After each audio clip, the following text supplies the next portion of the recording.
time for the Summer Travel Survival Guide.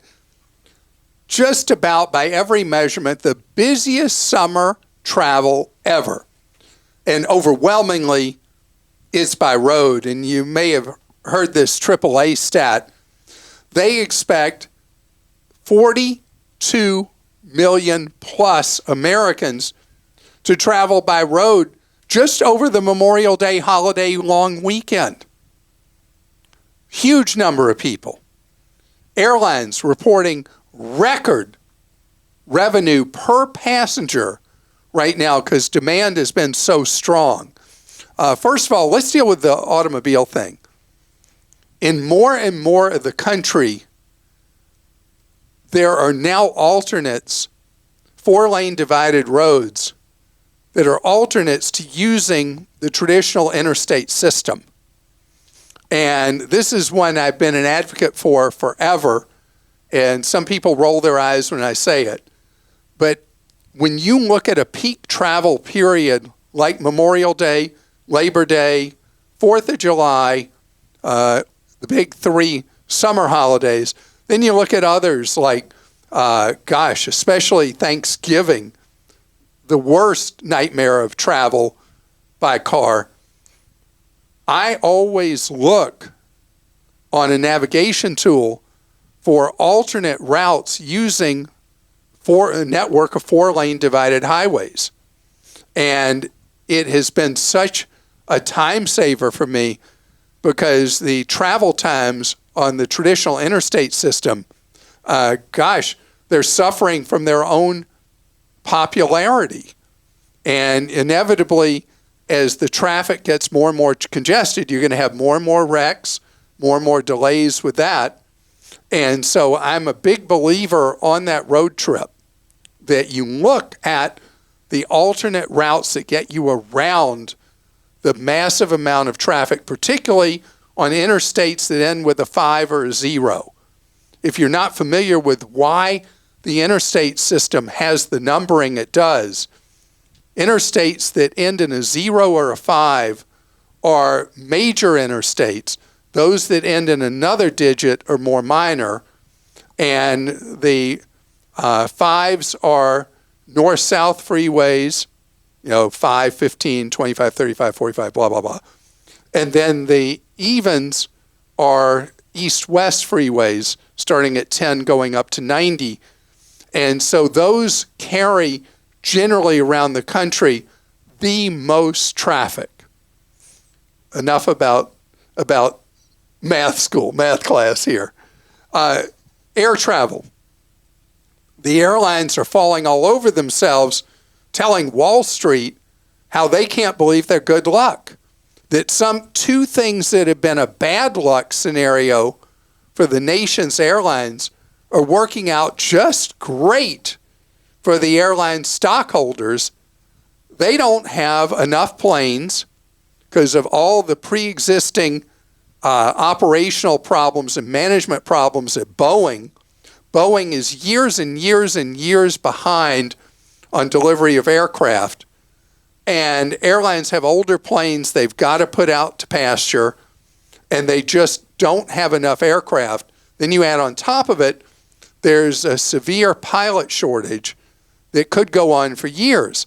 So the airlines normally can't help themselves.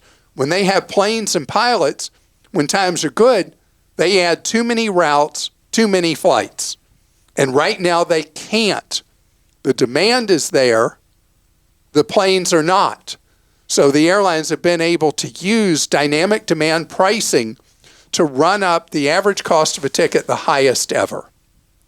I mean, even if you inflation adjust, you'd have to go back before airline deregulation in 1979, 80, to find a time that inflation adjusted airline ticket prices may have been higher. So what do you do? Because I've told you the problem. All right, so I've got certain long-standing rules for travel and some modifications. So let's start with the long-standing rules of travel. When you pick a specific destination and a specific date that you want to go and return, This is what you do. You take your wallet and you hand it over to the airline because they own you. When you lose that flexibility of destination and date, you lose almost all your flexibility on pricing. I got it. If you're going to somebody's wedding and they're getting married on a specific date and it's in a specific place, it gets a lot harder. But use geography at least as your friend in that case. You know, there are so many parts of the country that have more than one airport within a decent distance of where you're actually trying to go. Use that flexibility. Use tools like Hopper or google.com/flights to price out alternatives. If you have any flexibility on date going or returning, you have flexibility on airports, you can save money. Those of you who follow me on social media, you just saw the video of when my wife and I were in Southern California.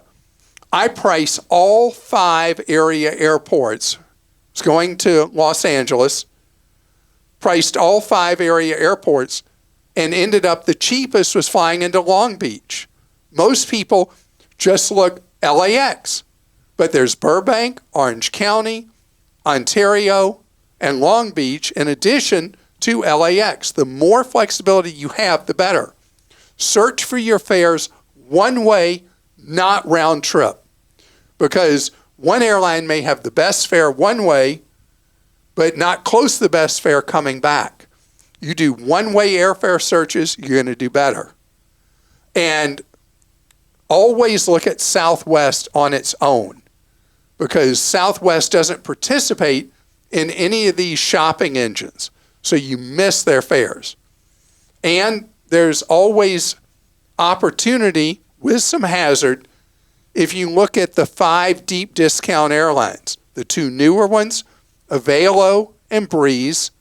The older ones, Spirit, Frontier, and Allegiant. You earn your savings with those 3. But the best savings go to people who want to take a trip, have flexibility about dates, and aren't zeroed in on a specific destination. Then you let the deal and the date drive your deal. And speaking of dates, airfares show a clear pattern of much lower prices any year around the 15th of August, when we technically still have almost 6 weeks of summer left. If you can delay your summertime travel till the second half of August or later, you're going to get better deals. And the fall is going to present much better deals because business travel has not recovered from the pandemic. Airlines have to rely on leisure travelers to fill seats during a time leisure travelers normally don't go, which is the fall. And that's where you're going to find great deals.